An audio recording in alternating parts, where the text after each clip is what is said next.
Right, I'm going to call Patricia Gibson. Patricia, 2.5, 3 minutes, and then Flick Drummond. And if the front bench lose a couple of minutes, I hope they can live with that. Thank you, Mr. Chair. I'd like to begin by saying that, unlike the Honourable Member for Lincoln, to whom I express my thanks for bringing this debate forward, I don't believe this is a one-nation issue. I believe this is a global issue. And I think we need to broaden the debate out so that we can learn the lessons from countries as far away as necessary. Psychologists at the University of Glasgow in Missouri looked at the educational achievements of 1.5 million 15-year-olds from around the world using the Programme for International Student Assessment. And this research took place from 2000 and 2010. And what they found was that girls do better than boys at school, even in those countries where women's liberties are severely restricted.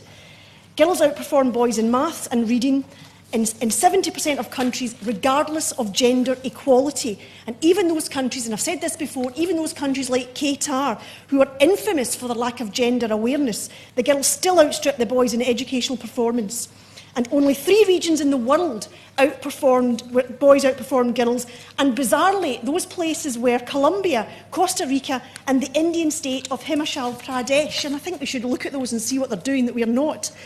And it's important to remember that the performance of girls over boys happened regardless of high or low levels of social, political and economic inequality.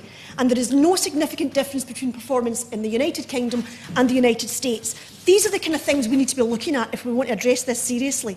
And in Scotland we've taken steps to try and address these things, but clearly the causes are fundamental and deep-rooted, and we need to do it, I think, on an international basis and learn from each other.